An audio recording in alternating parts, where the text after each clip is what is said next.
Assalamualaikum warahmatullahi wabarakatuh.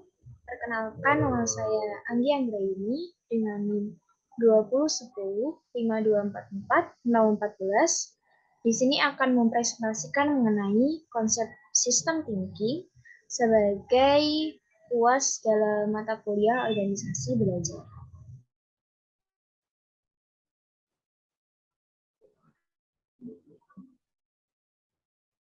Berikut ini adalah pembahasan yang akan kita pelajari. Yang pertama, pengertian. Yang kedua, manfaat. Yang ketiga, penggunaan. Yang keempat, keunggulan. Dan yang terakhir, rencana sistem thinking dalam organisasi.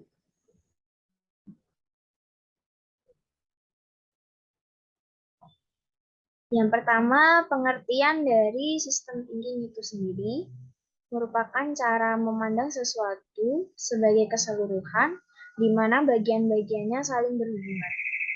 Pada dasarnya, sistem thinking itu adalah kemampuan atau pendekatan yang melihat bagaimana sistem organisasi berinteraksi dan saling mempengaruhi secara menyeluruh.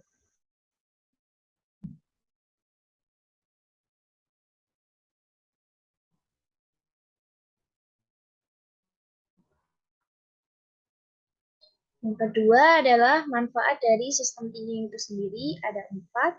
Yang pertama, dapat digunakan sebagai fenomena dasar yang berkembang dengan memperhatikan interaksi dari berbagai hal yang berkaitan dalam suatu organisasi.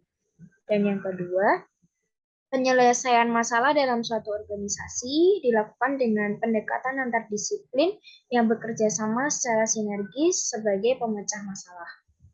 Yang ketiga, keterbukaan dalam organisasi dapat digunakan untuk menerima hal-hal baru yang berkembang cepat, di mana untuk meningkatkan efektivitas dari keluarga dan organisasi.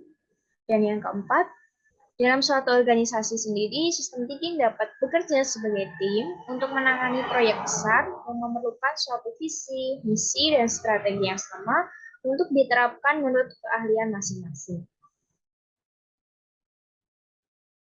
Dan yang ketiga adalah penggunaan dari sistem thinking itu sendiri dalam suatu organisasi.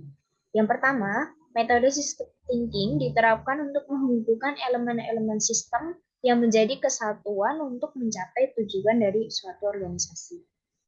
Yang kedua, pemikiran sistem thinking atau berpikir sistematis adalah pendekatan holistik untuk melihat masalah secara keseluruhan, di mana elemen-elemen di dalamnya berinteraksi satu sama lain.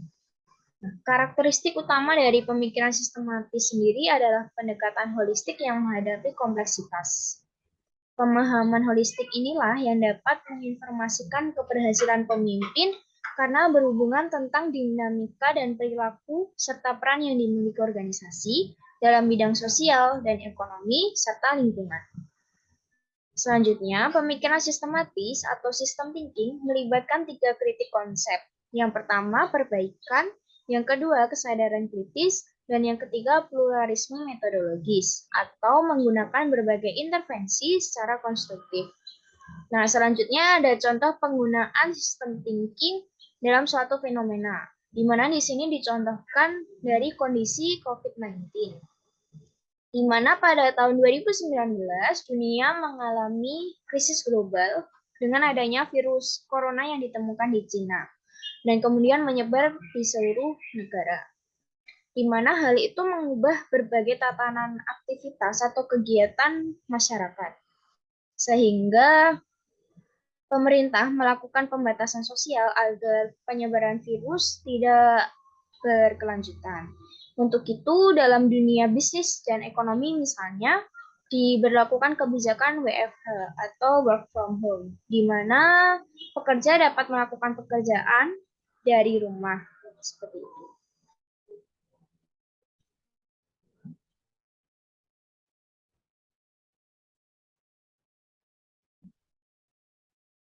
Selanjutnya ada 3 keunggulan dari sistem thinking. Yang pertama, memfokuskan pemimpin dalam berkontribusi dan bertindak dalam suatu organisasi. Yang kedua, memberdayakan tim untuk melakukan pekerjaan secara kompeten dan produktif. Dan yang ketiga, membuat semua elemen organisasi fokus pada tujuan yang sama. Nah, selanjutnya adalah rencana dari pengelolaan organisasi melalui sistem thinking. Di sini saya merencanakan suatu organisasi di bidang sosial dan pendidikan yang disebut sekolah impian. Sekolah impian sendiri nanti ditujukan untuk anak-anak yang kurang bisa kurang merata pendidikannya karena suatu hal misalnya biaya, keluarga, dan lain sebagainya, di mana nanti dikelola oleh relawan mahasiswa. Nah, cara mengelola sekolah impian dalam sistem thinking sendiri ada 4 cara. Yang pertama, menentukan tujuan dari sekolah impian itu sendiri. Hal ini meliputi mengapa atau latar belakang mengapa organisasi ini harus ada. Nah, organisasi sekolah impian ini sendiri harus ada karena bertujuan untuk meratakan pendidikan dari sektor ekonomi atau latar belakang lainnya agar seluruh anak di Indonesia atau khususnya di Jogja ini dapat mengenyam dunia pendidikan. Nah, setelah menentukan tujuan, langkah kedua yaitu rencana dan analisis organisasi. Rencana dan analisis organisasi di sini dilakukan untuk menentukan kebutuhan dari organisasi sekolah impian sendiri agar dapat mencapai tujuan yang telah ditetapkan. Hal itu berupa dari SDM, sasaran, sarana prasarana, material, dan jadwal. Nah, dari segi SDM sendiri, kami akan mengambil atau melibatkan relawan mahasiswa untuk bekerja sama mengelola sekolah impian. Untuk sasaran sendiri adalah anak-anak jalanan atau anak-anak yang masih belum mampu mengenyam dunia pendidikan. Yang ketiga, sarana prasarana.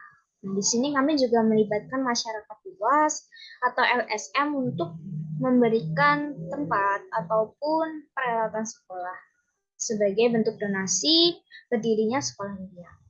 Yang selanjutnya adalah material.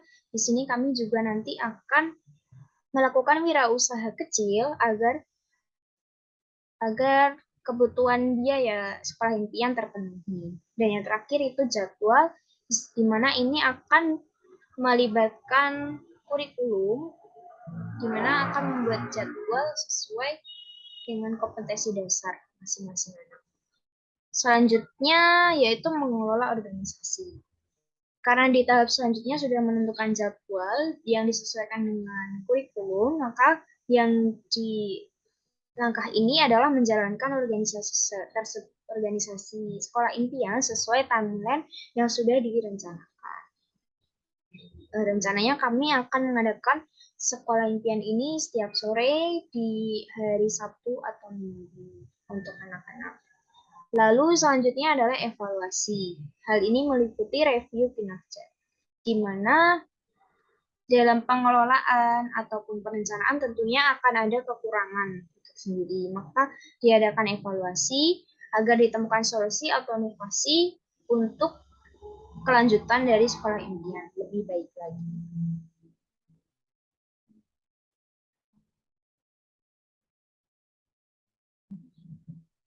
Nah, demikian presentasi yang dapat saya sampaikan. Apabila ada salah kata atau perbuatan, saya mohon maaf.